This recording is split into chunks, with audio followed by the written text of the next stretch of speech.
আসসালামু আলাইকুম। আপোনালোকে যদি মোৰ ভয়েস শুনিব পাইছে তেনেহলে অলপ সহাৰি জনাব। তো আপোনালোকে দেখা পাইছে মই অলৰেডি আজিৰ লাইভৰ যেটো বিষয়বস্তু এটো লিখি দিছো যে এই অনৰ্থক কিছুমান কাৰ্যকলাপ আছে, অনৰ্থক কিছুমান কাম কাজ আছে, অনৰ্থক কিছু কথা বতৰা আছে, সেইবিলাক লৈ আৰু আমি সমাজত যেটো সমাজত থাকো সেই সমাজত আমাৰ কিবা দায়িত্ববোধ আছে না নাই, আমাৰ কিবা দায়িত্ব আছে নেকি, এই বিষয়লৈ অলপ আলোচনা কৰিব বিচাৰিছো। যদিও আপোনালোকে গম পাইছে যে এই বিষয়ে মই মাৰ্চ মাহত এটা পোষ্ট দিছিলো, সম্ভৱত এইটো 5 মাৰ্চত মই এটা পোষ্ট দিছিলো যে কিছুমান ডিজিটেল ক্ৰিয়েটৰ অনৰ্থক পোষ্টে মোক আমনি দিয়ে, কেইটামান টকাৰ লবত হিয়তে নিজৰ ধৰ্মক বিক্ৰী কৰি দিয়ে। হেহে তেনে ডিজিটেল ক্ৰিয়েটৰ বিলাকক এটা এটা কৈ আনফ্ৰেন্ড আনফ্লো ব্লক কৰি আছো।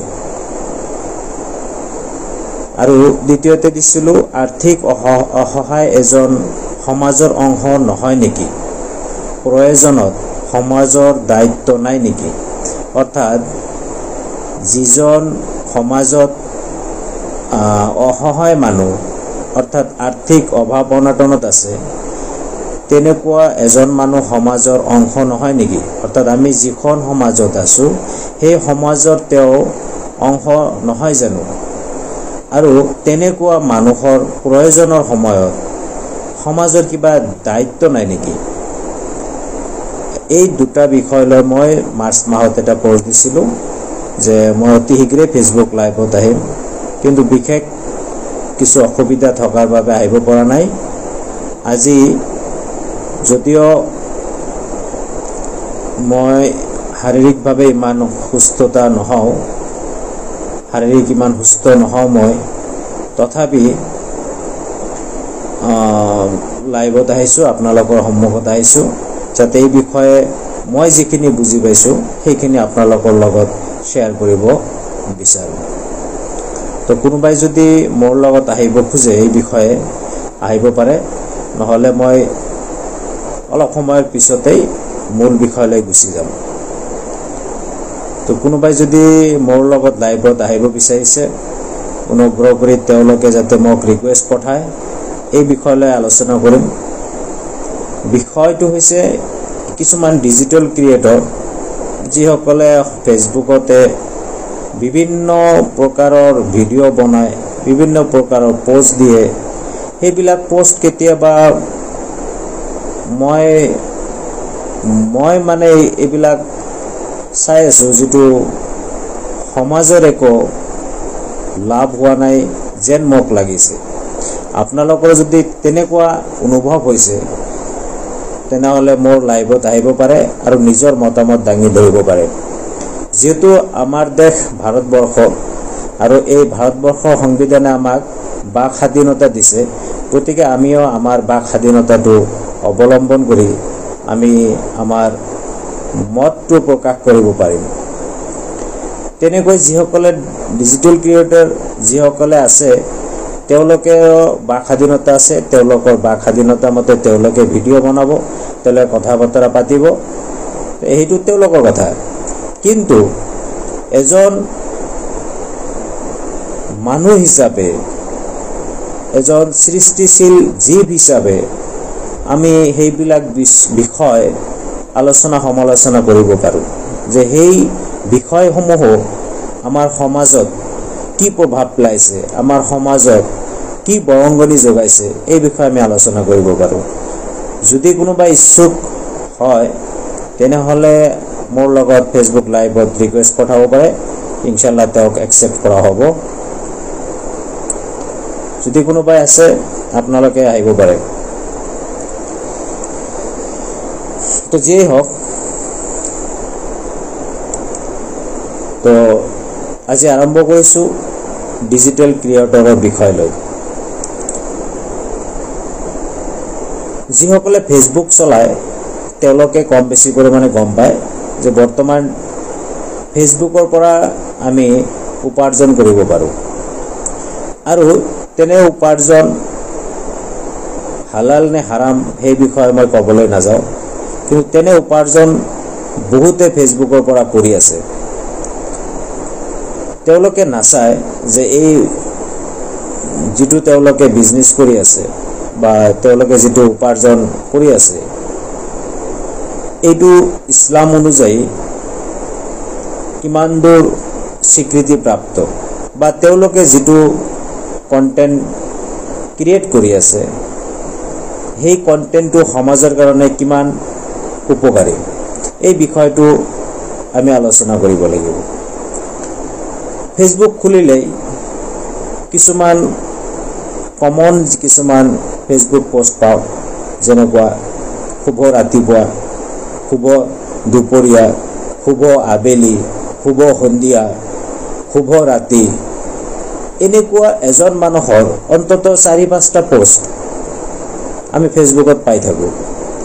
এই যে শুভ সন্ধিয়া, শুভ দুপৰীয়া, শুভ আবেলি, শুভ বিয়লি, শুভ ৰাতি, শুভ ৰাতিপুৱা, এইবিলাক পোষ্ট আমাৰ যেন কিবা উপকাৰ কৰিছে, এইবিলাক দি আমাৰ সমাজৰ কিবা উপকাৰ হৈছে, এই বিষয়বিলাক ভাবিবলগীয়া। মই সিহঁতক কোৱা নাই যে আপোনালোকে ভুল কৰি আছে। আপোনালোকে যদি ভাবিছে যে এইটো আপোনালোকৰ কাৰণে ঠিক, আপোনালোকে কৰক, মোৰ আপত্তি নাই। কিন্তু মোৰ আপত্তি এইখিনি, যিসকলে এইবিলাক পোষ্ট কৰি আছে এই পোষ্টবিলাকে সমাজৰ কিবা ভাল কৰিছে নেকি? এতিয়া কোনোবা হয়তো ক'ব যে এই পোষ্টবিলাকে সমাজৰ কিবা ক্ষতি কৰিছে নেকি? ক্ষতি কৰা নাই, ধৰি লৈছোঁ ক্ষতি কৰা নাই, কিন্তু কিবা লাভ কৰিছে জানো? যিবিলাক পোষ্টে কাৰো ক্ষতি কৰা নাই, কাৰো লাভ কৰা নাই, সেইবিলাক পোষ্টৰ মূল্য ক'ত থাকিল? আমি সৃষ্টিশীল জীৱ, আমি সদায় সৃষ্টিৰ পক্ষত থাকিব লাগিব। ধ্বংসৰ বিপৰীতে আমি নিবিচাৰোঁ কাৰোবাৰ ধ্বংস হোৱাটো, কাৰোবাৰ বেয়া হোৱাটো। আমি বিচাৰোঁ সকলোৰে ভালে থাকক, সকলোৱে সুস্থ থাকক, সকলোৱে ভালে চলক, এই আমি বিচাৰোঁ। কিন্তু যিবিলাক পোষ্ট দি কাৰো ক্ষতিও হোৱা নাই, কাৰো লাভো হোৱা নাই, সেইবিলাক পোষ্ট আপোনালোকে কি ক'ব? সেইবিলাকৰ কিবা গুৰুত্ব আছে জানো? তো এই বিষয়টো লৈ তাৰপিছত যদি আৰু ক'ব বিচাৰোঁ, তেনেহ'লে আমি চাম যে কিছুমানে অনৈতিক কিছুমান পোষ্ট দিয়ে। আজিকালি বস্ত্ৰহীনতাই যেন উন্নতৰ মাপকাঠি, যে যিজনে যিমান বস্ত্ৰ কম পৰিধান কৰিব সি সিমানেই উন্নত বুলি ক'ব বিচাৰে নিজকে। তো তেনেকুৱা কিছুমান মানুহ ফেচবুকত পাওঁ, তেওঁলোকে বস্ত্ৰ খুলি অৰ্ধ উলংগ হৈ তাৰপিছত কিছুমান অশ্লীল টাইপৰ ভিডিঅ' এইবিলাক বনাই পইচা কামাই কৰি আছে ফেচবুকৰ মাধ্যমত। কিছুমান ফেচবুকত পোষ্ট এনেকুৱা পাওঁ যে অশ্লীলৰ চৰম সীমাত গৈ তেওঁলোকে ভিডিঅ' বনাইছে, যিবিলাক ভিডিঅ' সম্ভৱে নহয় নিজে চোৱাটো, আৰু পৰিয়ালক লৈ চোৱাটোতো দূৰৰ কথা, নিজে চালেও সেইবিলাক পোষ্ট বেয়া লাগে যে মানুহ ইমান নিম্ন স্তৰত, অৰ্থাৎ পশুৰ সমতুল্য কেনেকৈ হ'ব পাৰে। তো সেইবিলাক পোষ্ট আমাৰ সমাজৰ কি লাভ কৰিল? আমাৰ সমাজৰ কিবা জানো উপকাৰ হ'ল? তো সেইবিলাক উপকাৰটো দূৰৰ কথা, সেইবিলাক আৰু সমাজক বেয়া পথত লৈ গৈ আছে। সমাজক যিবিলাক ল'ৰা ছোৱালী সমাজত উঠি আহি আছে, সেইবিলাক ল'ৰা ছোৱালীক বেয়া পথত লৈ গৈ আছে। সেইবিলাক অৰ্ধ উলংগ, অৰ্ধনগ্ন ফেচবুক ভিডিঅ'ই হওক বা ফটোই হওক। তেওঁবিলাকে আকৌ নিজকে কিছুমান মুছলিম বুলিও কয় যে আমি মুছলিম, অথচ মুছলিমসকলৰ যিটো একমাত্ৰ গ্ৰন্থ আল কুৰাণৰ বিষয় সিহঁতে হয়তো নাজানে, বা কিছুমানে জানিও এইবিলাক কৰি আছে। বৰ্তমান আমি দেখা পাইছোঁ কিছুমান নিজকে ইছলামিক স্কলাৰ বুলি কয়, তেওঁলোকেও ফেচবুক পোষ্ট কৰি আছে, কণ্টেণ্ট বনাই আছে, যিবিলাকৰ কোনো ভিত্তি নাই, কোনো সমাজৰ হকে কাম কৰা নাই তেওঁলোকক বিচাৰি আছে যে আমাক ষ্টাৰ পঠাওক, আমাক ষ্টাৰ সেন্ড কৰক, আমাক অমুক কৰক, আমি যাতে ফেচবুকৰ পৰা ইনকাম কৰিব পাৰোঁ। তো তেওঁলোকেও নামি পৰিছে। অৰ্থাৎ সমাজৰ একেবাৰে অৰ্ধ শিক্ষিত কক, অৰ্ধ মূৰ্খই কক, পূৰ্ণ শিক্ষিতই কক, সাধাৰণ মানুহেই কক বা আলিম সমাজেই কক, বহু ক্ষেত্ৰত দেখা পাইছোঁ বহু আলিম এনেকুৱা ফেচবুক লাইভত আহিছে, ফেচবুক কণ্টেণ্ট ক্ৰিয়েট কৰি আছে আৰু এটাই কথা সিহঁতৰ যে ছাপৰ্ট কৰক, আমাক ষ্টাৰ দিয়ক।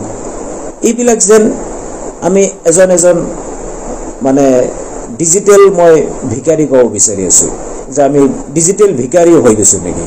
আপুনি এজন আলিম মানুহ, আপোনাক আমি সন্মান কৰোঁ, সমাজত আপোনাৰ এটা সন্মান আছে। আপুনি যেতিয়া এই ষ্টাৰবিলাক খুজি থাকিব যে আমাক ষ্টাৰ দিয়ক, আমাক ছাপৰ্ট কৰক, আপোনাক কিয় ছাপৰ্ট কৰিব, কিয় ষ্টাৰ দিব?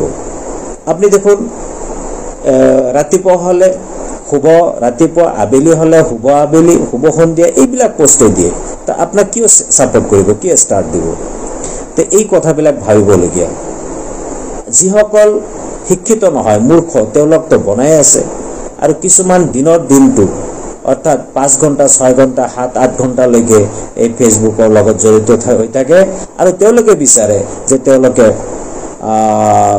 বাহিৰা পইচা ইনকাম কৰিব, যিটোৰ মূল্য আমাৰ ভাৰতৰ টকাতকৈ বহু গুণ বেছি। তেনেকুৱা পইচা সিহঁতে ইনকাম কৰিব, কিন্তু সিহঁতে সমাজত কিন্তু একো দিয়া নাই, সমাজত একোই দিয়া নাই, সিহঁতে সমাজৰ অৰিহণা জিৰ'। কিন্তু কিছুমানে আকৌ কয় যে আমি ফেচবুকৰ পৰা যিখিনি পইচা পাওঁ সেইখিনি আকৌ বেলেগৰ মানুহক সহায় কৰোঁ। এইখিনিও প্ৰশ্ন উঠিব পাৰে যে ফেচবুকত কিবা কণ্টেণ্ট ভাল নাথাকিব পাৰে, কিন্তু তাৰ পৰা যিটো ইনকাম কৰি আছে সেই টকাখিনি আকৌ সমাজৰ হকে কাম কৰি আছে। হয়, সেইটো হ'ব পাৰে, সেইটো মই নুই কৰিব নোৱাৰি। কিন্তু আপোনাৰ যিটো ইনকাম চ'ৰ্চ, ইনকামৰ যিটো উৎস, সেই ইনকামৰ উৎসটোইতো আপোনাৰ সঠিক নহয়। তাৰে পৰা উপাৰ্জন কৰা টকাখিনি কেনেকৈ সঠিক হ'ব? আপোনাৰ জনা উচিত যে মুছলিম এজনৰ উপাৰ্জন সৎ হ'ব লাগিব। অৰ্থাৎ আপুনি এনেকুৱা কাম কৰিব লাগিব যিটো কাম কৰিলে আনৰ উপকাৰ হয়, আনৰ ভাল হয়। আনৰ ভাল নোহোৱা কাম কৰি আপুনি উপাৰ্জন কৰিব নোৱাৰে। অৰ্থাৎ আপুনি জুৱা খেলি টকা সুতত লগাই বা কাৰো টকা চুৰি কৰি আনি আপুনি যদি ভাল কাম কৰে, সেই ভাল কামটো আল্লাহৰ ওচৰত গৃহীত নহয়, কাৰণ আপোনাৰ উপাৰ্জনটো হালাল নহয়, উপাৰ্জনটো সঠিক নহয়। গতিকে আপোনাৰ উপাৰ্জনটো সঠিক কৰিব লাগিব। তো এই বিষয়লৈ আৰু বহুতো আছিল, কিন্তু শাৰীৰিকভাৱে মই ইমান সুস্থ নহওঁ, তাৰ কাৰণে মই এইটো আৰু দীঘলীয়া নকৰোঁ। অথচ বহুত ক'বলগীয়া আছিল, কিন্তু নকলোঁ। তো এতিয়া আহোঁ পোষ্টৰ দ্বিতীয় অধ্যায়লৈ, যিটো আছিল আৰ্থিকভাৱে অসহায় এজন সমাজৰ অংশ নহয় নেকি? এইখিনি লৈ আমি আলোচনা কৰিম। ইয়াতে যদি কোনোবাই আহিব বিচাৰে তেনেহ'লে ৰিকুৱেষ্ট পঠালে আমি তেখেতক একচেপ্ট কৰিম।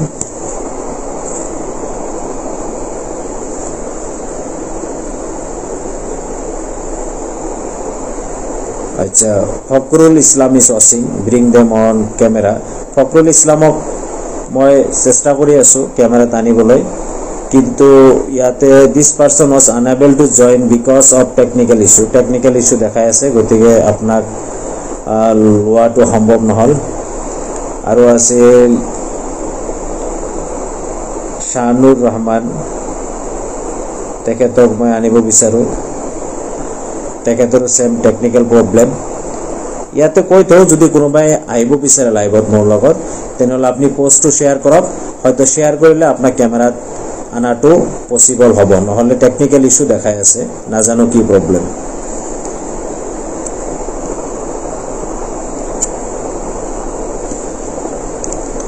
তো যিয়ে হওক, আমি আমাৰ পোষ্টৰ দ্বিতীয় পৰ্যায়লৈ যাব বিচাৰিছোঁ। সেয়া হ'ল যিবিলাক মানুহ আমাৰ সমাজত আৰ্থিকভাৱে দুৰ্বল, আৰ্থিকভাৱে অসহায়, সেইবিলাক আমাৰ সমাজৰ অংশ নহয় নেকি?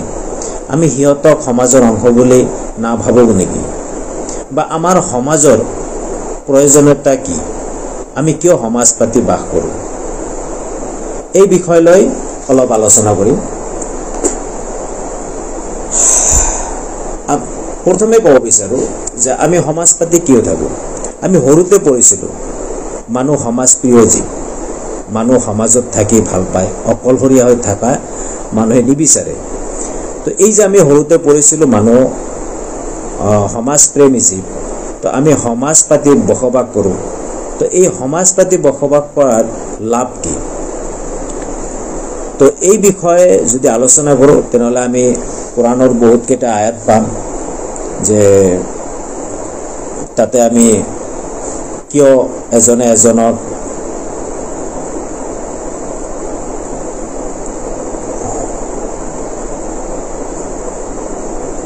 তো কোৰাণৰ এটা আয়াত মই আৰম্ভ কৰোঁ। বিসমিল্লাহিৰ ৰহমানিৰ ৰহিম। সূৰা নম্বৰ 3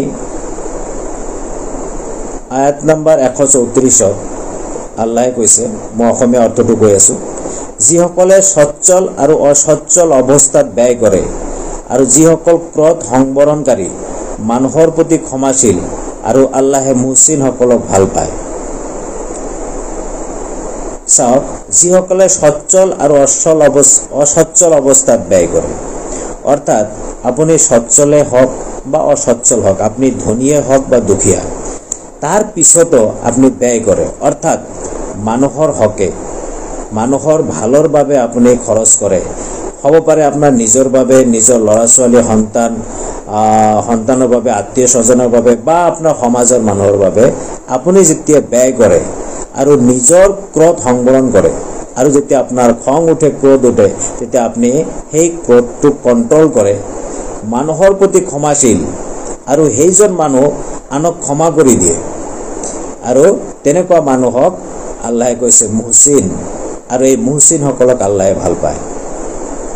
আল্লাহে মুহচিনসকলক ভাল পায়, অৰ্থাৎ যিসকল মানে সচ্ছল আৰু অসচ্ছল অৱস্থাত ব্যয় কৰে, অৰ্থাৎ মানুহৰ বাবে খৰচ কৰে, তেনেকুৱা মানুহক আল্লাহে ভাল পায়। তাৰপিছত সূৰা নম্বৰ 2 বাকাৰাৰ 195 আয়াতত আল্লাহে কৈছে, আৰু তোমালোকে আল্লাহৰ পথত ব্যয় কৰা আৰু নিজ হাতে নিজকে ধ্বংসৰ মুখত ঠেলি নিদিবা, আৰু তোমালোকে ইহসান কৰা, নিশ্চয় আল্লাহে ইহসানকাৰীক ভাল পায়। ইয়াতেও আল্লাহ ইহসান অৰ্থাৎ যিসকলে মুহচিন, অৰ্থাৎ যিসকলে আনক সহায় কৰে, সেইবিলাক মানুহক আল্লাহে ভাল পায়। তো ইয়াৰ পৰা আমি কি বুজি পালোঁ? যে আমি যে সমাজ পাতি বসবাস কৰোঁ, আমাৰ সমাজত যিমান ঘৰ মানুহ আছে, যিমান পৰিয়াল আছে, আমি এজনে আনজনৰ প্ৰতি দয়া কৰিব লাগিব, এজনে আনজনৰ প্ৰতি ক্ষমা কৰিব লাগিব, এজনে আনজনক সহায় কৰিব লাগিব। আপুনি সচ্ছল হওক, অৰ্থাৎ বিত্তশীল হওক আৰু বিত্তহীন, আপোনাৰ টকা থাকক বা নাথাকক, আপোনাৰ কম টকা আছে বা বেছি টকা আছে, সেয়া ধৰ্তব্য নহয়। আপোনাৰ সামৰ্থ্য অনুসৰি আপুনি যেতিয়া এজনে আনজনক সহায় নকৰিব, তেতিয়া আপুনি এই সমাজ পাতি থকাৰ কোনো উদ্দেশ্য থাকিব নোৱাৰে। তো আল্লাহে সেইকাৰণে কৈছে যে সচ্ছল হওক বা অসচ্ছল হওক, আপুনি ব্যয় কৰিব লাগিব। আৰু আল্লাহে কাক ভাল পায়? মুহচিনসকলক। আৰু আল্লাহে ভাল নোপোৱা মানুহবিলাকৰ কথা কৈ আছে। 28 নম্বৰ সূৰা 77 নম্বৰ আয়াতত আল্লাহে কৈছে, আৰু আল্লাহে তোমাক যি দান কৰিছে তাৰ দ্বাৰা আখিৰাতৰ আৱাস অনুসন্ধান কৰা। অৰ্থাৎ আল্লাহে তোমাক যি দিছে, আপোনাৰ ল'ৰা ছোৱালী হওক, সন্তানেই হওক বা বেবী বাচ্চাই হওক বা মা দেউতা, পইচা পাতি, মাটি জমি, যি বস্তুৱে আল্লাহে আপোনাক দিছে, সেই বস্তুৰে আপুনি কি কৰক?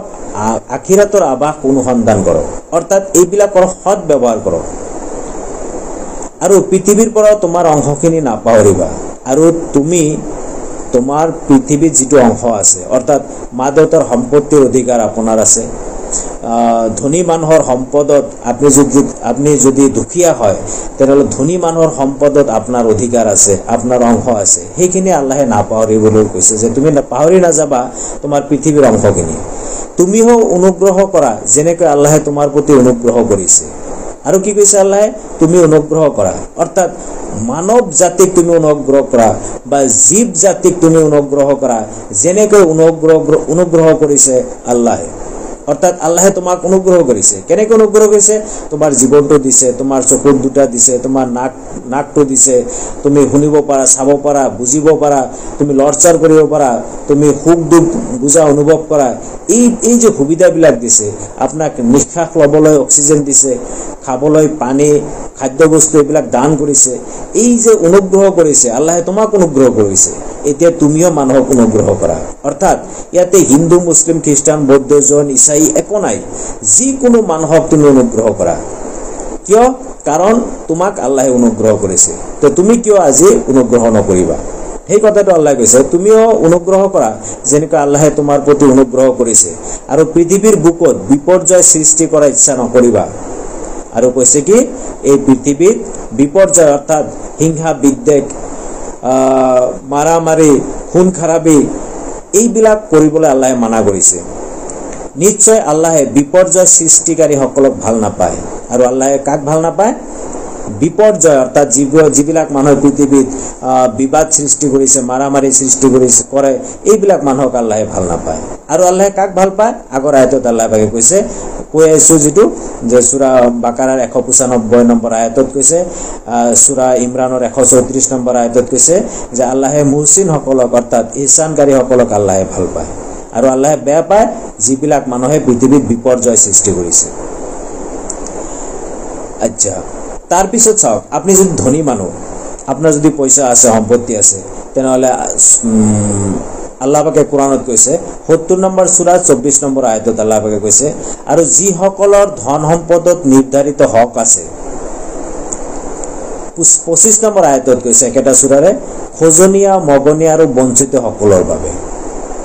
চাওক, আপোনাৰ যদি ধন সম্পত্তি আছে, তেনেহ'লে সেই সম্পত্তিত কিছুমান মানুহৰ নিৰ্ধাৰিত হক আছে। হক অৰ্থাৎ দিবই লাগিব, এনেকুৱা কিছু হক কিছুমান মানুহৰ আছে। আৰু সেইবিলাক মানুহ কোনবিলাক? খোজনীয়া, মগনীয়া আৰু বঞ্চিতসকল। চাওক, যিবিলাক মানুহ খুজিবলৈ আহে, মাগিবলৈ আহে, তেওঁলোকৰ অংশ, তেওঁলোকৰ হক আপোনাৰ সম্পত্তিত আছে, লগতে বঞ্চিতসকলৰ।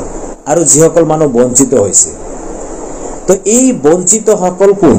বঞ্চিতসকল হ'ব পাৰে যে কিছুমান মানুহ আছে, যিবিলাক মানুহ দুখীয়া, একদম দুখীয়া, কিন্তু কাৰো ওচৰত খুজিব নাযায়, কাৰো ওচৰত বিচাৰি নাযায়, কিন্তু নিজৰ অভাৱ আছে, কাকো নকয়। তো সেইবিলাক আচলতে বঞ্চিত। আৰু কিছুমান মানুহ আছে, যিসকল মানুহ ধৰক মোটামুটি চলি আছে, কিন্তু এনেকুৱা বেমাৰ হ'ল যে সেই বেমাৰত তাৰ টকা নাই, চিকিৎসা কৰাৰ পইচা পাতি নাই, সেইবিলাক মানুহ বঞ্চিত। তো তেনেকুৱা বঞ্চিতসকলৰ অধিকাৰ আপোনাৰ সম্পত্তিত আছে। এইটো আল্লাহ পাকে 70 নম্বৰ সূৰাৰ 24 আৰু 25 নম্বৰ আয়াতত উল্লেখ কৰিছে। আপুনি হয়তো ভাবিব যে মই ইনকাম কৰিছোঁ, মই উপাৰ্জন কৰিছোঁ, এই গোটেইখিনি সম্পদ মোৰ। কিন্তু আল্লাহ পাকে এইটো কৈছে, নহয়, তুমি যিমানখিনি উপাৰ্জন কৰিছা, যি ইনকাম কৰিলা, তাৰে মাজত কিছুমান খোজনীয়া, মগনীয়া আৰু বঞ্চিতসকলৰ নিৰ্ধাৰিত পৰিমাণৰ হক আছে। এই হকখিনি আপোনাক দিব লাগিব। যদিও আপুনি উপাৰ্জন কৰিছে, কিন্তু এই উপাৰ্জনৰ নিৰ্দিষ্ট কিছু অংশ আপোনাক এই খোজনীয়া, মগনীয়া আৰু বঞ্চিতসকলক দিব লাগিব। ইয়াতে হযৰত মুহাম্মদ সাল্লাল্লাহু আলাইহি সাল্লামৰ এটা হাদিছ উল্লেখ কৰোঁ, যে তেখেতে কৈছে, তোমালোকে যিসকল মানুহ ক্ষুধাৰ্ত, সিহঁতক খাদ্য দান কৰা, আৰু যিবিলাক মানুহ অসুস্থ তেওঁলোকৰ খবৰ লোৱা, আৰু যিসকল মানুহ বস্ত্ৰহীন তেওঁলোকক বস্ত্ৰ দান কৰা, আৰু যিবিলাক মানুহ বন্দী হৈ আছে সিহঁতক মুক্তি কৰি দিয়া। অৰ্থাৎ ইয়াতে আমি স্পষ্ট আল্লাহ নবী সাল্লাল্লাহু আলাইহি সাল্লামে কৈ আছে, তোমালোকে ক্ষুধাৰ্ত যিবিলাক আছে সিহঁতক খাদ্য দান কৰা, আৰু যিবিলাক অসুস্থ অৰ্থাৎ বেমাৰী আছে সেইসকলৰ খবৰ লোৱা। অৰ্থাৎ সিহঁতৰ যদি টকা পইচাৰ অভাৱ হৈছে, সিহঁতৰ যদি খোৱাৰ অভাৱ হৈছে, সিহঁতৰ যদি পিন্ধা কাপোৰৰ অভাৱ হৈছে, সিহঁতৰ পৰিয়াল যদি চলাৰ অসুবিধা হৈছে, তেনেহ'লে মই সেইটো সিহঁতক খবৰ ল'ব লাগিব। এইটো সাল্লাল্লাহু আলাইহি সাল্লাম, হুজুৰ সাল্লাল্লাহু আলাইহি সাল্লামে কৈ গৈছে আমাক। তো আমাৰ আদৰ্শ, আমাৰ আদৰ্শ হযৰত মুহাম্মদ সাল্লাল্লাহু আলাইহি সাল্লাম তেখেতে দেখুৱাই দিয়া পথৰ অনুসৰণ আমি কৰিব লাগিব। আমি যেহেতু নিজকে মুছলিম বুলি কওঁ, গতিকে তেখেতৰ অনুসৰণ আমাৰ বাবে ফৰজ হৈ যাব, অপৰিহাৰ্য হৈ যাব। আচ্ছা, তাৰপিছত হুজুৰ সাল্লাল্লাহু আলাইহি সাল্লামে আৰু এটা কথা কৈছে যে আল্লাহ তাআলাই তেখেতৰ বান্দাৰ প্ৰতি তেতিয়ালৈকে সাহায্য কৰি থাকে যেতিয়ালৈকে সেই বান্দাজনে আৰু এজন বান্দাৰ সাহায্য কৰি থাকে। চাওক, আল্লাহ ধৰক আপোনাক আল্লাহে সাহায্য কৰিব তেতিয়ালৈকে যেতিয়ালৈকে আপুনি আৰু এজন ভাইক আপনি সাহায্য কৰি থাকে। অৰ্থাৎ আপনি যেতিয়া কাৰোবাক সাহায্য কৰিব, নিশ্চয় নিঃসন্দেহে আল্লাহ আপোনাক সাহায্য কৰিব। কিমান ডাঙৰ কথা! এইটো হ'ল সমাজ পাতি যে আমি আছো, আমি সমাজত থাকিলে এজনে আনজনক সহায় কৰিব লাগিব। এই কথাটো আল্লাহৰ নবীৰ হতুৱাই আমাক জনাই দিছে যে তোমালোকে এনেকৈ কৰিবা। আচ্ছা, নবী মুহাম্মদ সাল্লাল্লাহু আলাইহি সাল্লাম আৰু এটা কথা কৈছে যে যিজন ব্যক্তিয়ে এই পৃথিৱীত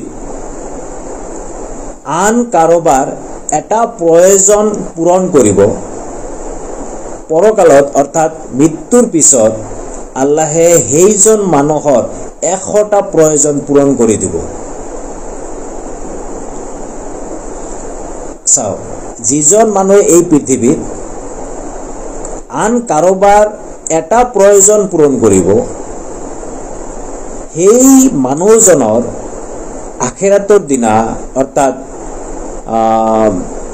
পৰকালৰ দিনা, শেষ বিচাৰৰ দিনা সেই মানুহজনৰ 100টা অভাৱ পূৰণ কৰি দিব, 100টা প্ৰয়োজন তাৰ পূৰণ কৰি দিব। চাওক, আজি প্ৰয়োজন অভাৱ কাৰ নাই? আজি লাখপতি হওক, কোটিপতি হওক, যিমানে যি হওক, আল্লাহৰ সাহায্য অবিহনে আমি কোনেও এই দুনিয়াতো বাচি থাকিব নোৱাৰিম আৰু আখিৰাতো সফল হ'ব নোৱাৰিম। আমাক লাগিবই। গতিকে আমি যেতিয়া মানুহক, আনক সহায় কৰিম, আনৰ অভাৱ পূৰণ কৰিম, আল্লাহে আমাৰ অভাৱ পূৰণ কৰি দিব। আচ্ছা, হুজুৰ সাল্লাল্লাহু আলাইহি সাল্লাম আৰু এটা কথা কৈছে, নিশ্চয় আল্লাহ তাৰ প্ৰতি দয়া কৰে যিয়ে তাৰ বান্দাৰ প্ৰতি দয়া কৰে। চাওক, আল্লাহে সেইজন মানুহৰ প্ৰতি দয়া কৰিব যিজন মানুহ আন এজন মানুহৰ প্ৰতি দয়া দেখুৱায়। অৰ্থাৎ আপনি দয়াশীল হলে আল্লাহ আপোনাৰ ওপৰত দয়াশীল হ'ব। আপনি নিজেও দয়াশীল হ'ব লাগিব, তেতিয়া আল্লাহ আপোনাক দয়া কৰিব।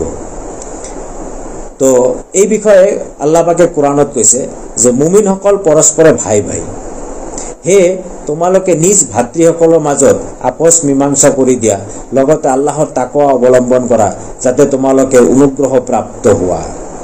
চাও, আল্লাহে কৈ দিছে যে মুমিনসকল অৰ্থাৎ যিসকলে আল্লাহক বিশ্বাস কৰে তেওঁলোক পৰস্পৰে ভাই ভাই, অৰ্থাৎ এজনে আনজনৰ ভাই। আৰু এই ভাইৰ মাজত যদি কিবা বিবাদ হয়, কিবা বিশৃংখল হয়, তেনেহলে সেই বিবাদ বিশৃংখল মীমাংসা কৰি দিব লাগিব। বা এই ভাইসকল যদি কোনোবাই বিপদত পৰে, সেই বিপদৰ পৰা উদ্ধাৰ কৰিব লাগিব। বা এই ভাইসকল যদি কোনোবা বেমাৰত পৰিছে, কোনোবা অভাৱত পৰিছে, তেনেহলে তাৰ অভাৱত, তাৰ বেমাৰত সহযোগিতা আমি কৰিব লাগিব। এইটো আল্লাহ পাকে কোৰআনতে স্পষ্ট কৈ দিছে। তাৰপিছত কোৰআনত আৰু এটা কৈছে, এইটো সূৰা তওবাৰ ৭১ নম্বৰ আয়াতত কৈছে।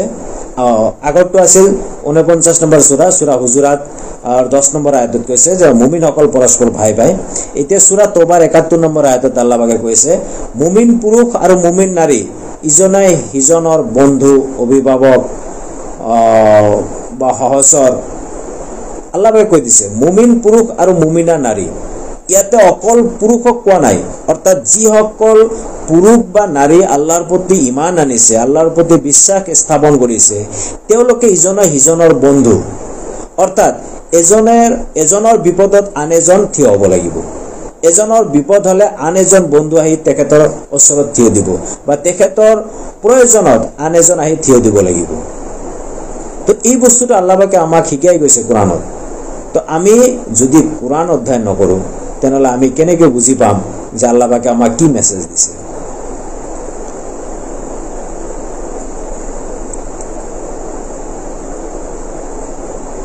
আচ্ছা, সূরা মাইদাৰ 2 নম্বৰ আয়াতত আল্লাহ পাকে কৈছে, মই মাজৰ পৰা কৈ আছো,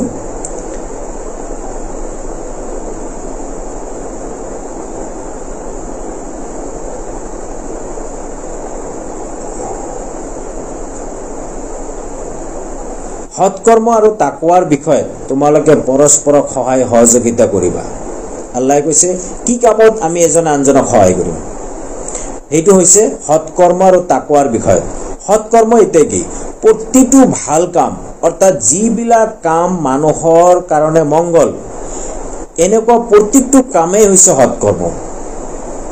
আৰু ইয়াৰ ভিতৰত অন্যতম এটা সৎকৰ্ম হৈছে সালাত। তাৰপিছত আৰু এটা সৎকৰ্ম হ'ল সিয়াম, আৰু এটা সৎকৰ্ম হৈছে হজ। এনেকৈ প্ৰত্যেকটো ভাল কাম যিটো মানুহৰ কাৰণে মংগল, এই মংগলজনক কামক সৎকাম কোৱা হৈছে। সেইকাৰণে আল্লাহ পাকে কৈ দিছে সৎকৰ্মৰ তাকৱাৰ বিষয়ে তোমালোকে পৰস্পৰক সহায় সহযোগিতা কৰিবা। যিবিলাক ভাল কাম সেইবিলাকত আমি সহায় সহযোগিতা কৰিব লাগিব। আৰু এটা সৎকাম কোনবিলাক? কোনোবাই বিপদত পৰিছে ইয়াক সহায় কৰা, কোনোবা পইচাৰ অভাৱত পৰিছে, কিবা বেমাৰত পৰি গৈছে তাক পইচা পাতি দি সহায় কৰা, কোনোবা ল'ৰা ছোৱালী পঢ়িব পৰা নাই, দুখীয়া মানুহ, তাক পইচা পাতি দি তাৰ পঢ়া শুনাৰ ব্যৱস্থা কৰি দিয়া, কোনোবা মানুহ বিপদত পৰি গৈছে, ঘৰত যাব, তাৰ টকা হেৰাই গৈছে, সেই মানুহক তাক টকা দি তাক ঘৰলৈ পঠিয়াই দিয়া। এনেকৈ প্ৰতিটো ভাল কাম যিটো মানুহৰ মংগল, এনেকুৱা মংগলজনক প্ৰতিটো কামেই হৈছে সৎকৰ্ম। আৰু এই সৎকৰ্ম অকল মুছলিম মানুহক সহায় কৰাকে নুবুজায়। পৃথিৱীৰ যিমান যি ধৰ্মৰ মানুহ আছে, প্ৰত্যেকটো ধৰ্মৰ মানুহে যেতিয়া বিপদত পৰিছে তেওঁক সহায় কৰাটো হৈছে সৎকাম। ধৰি লওক আপোনাৰ ঘৰৰ ওচৰত আপুনি এজন মুছলিম মানুহ আৰু আপোনাৰ ঘৰৰ চুবুৰীয়া এজন হিন্দু বা খ্ৰীষ্টান মানুহ, আৰু তেওঁলোক বহুত দুখীয়া মানুহ, তেওঁলোক এসাঁজ খাব পায়, এসাঁজ খাব নাপায়। কিন্তু আপোনাৰ আল্লাহে ভালেই উপাৰ্জন দিছে, আপোনাৰ যিখিনি লাগে তাতকৈ বহুত বেছি আল্লাহে দিছে। কিন্তু আপুনি যদি ভাবে যে মোৰ চুবুৰীয়া হিন্দু বা খ্ৰীষ্টান, তেওঁলোকক মই কিয় দিম? নহয়, তেওঁলোককো আপোনাক দিব লাগিব, তেওঁলোকক সহায় কৰিব লাগিব। সিহঁতৰ অধিকাৰ আছে আপোনাৰ সম্পদত, এই অধিকাৰটো সিহঁতক দিব লাগিব। সিহঁতৰ ঘৰত যদি এজন ল'ৰা বা ছোৱালী আছে পঢ়িব নোৱাৰে, তাৰ পইচা পাতিৰ খৰচ আপোনাক দিব লাগিব, যিখিনি আপোনাৰ সামৰ্থ্য। অৰ্থাৎ সৎকৰ্ম হৈছে প্ৰতিটো ভাল কৰ্ম, যি ভাল কৰ্মই মানুহৰ মংগল কৰে সেয়াই হৈছে সৎকৰ্ম। তাৰ ভিতৰত সালাত অৰ্থাৎ নামাজ, সিয়াম অৰ্থাৎ ৰোজা, হজ, এইবিলাক হৈছে সৎকৰ্ম। আৰু প্ৰত্যেকটো উপকাৰী কামেই হৈছে সৎকৰ্ম। তো সেইকাৰণে আল্লাহে কৈছে এই সৎকৰ্মত কি কৰিব গৈছে? সহায় সহযোগিতা কৰিব দিছে। আৰু পাপ কৰ্ম আৰু সীমালংঘনত এজনে আনজনৰ সহায় সহযোগিতা নকৰিবা। আৰু আল্লাহে মানা কৰিছে সহায় সহযোগিতা কৰিবলৈ কোনটো কামত? পাপ কৰ্ম আৰু সীমালংঘন, অৰ্থাৎ যিবিলাক কাম পাপ, কাৰোবাক ধমকি দিয়া, কাৰোবাৰ পৰা পইচা কাঢ়ি লোৱা, কাৰোবাক হত্যা কৰা, কাৰোবাক ধৰ্ষণ কৰা, এইবিলাক হৈছে পাপ কৰ্ম।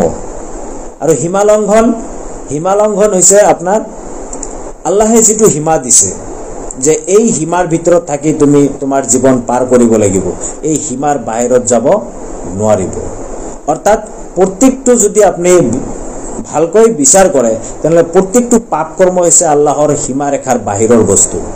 অৰ্থাৎ পাপ কৰ্মবিলাকে হৈছে আল্লাহৰ সীমাৰেখাৰ বাহিৰত, অৰ্থাৎ এই সীমাৰেখাৰ বাহিৰত যাব নোৱাৰিব। আৰু আটাইতকৈ ডাঙৰ সীমাৰেখা হৈছে আল্লাহৰ লগত কাকো শিৰিক কৰা।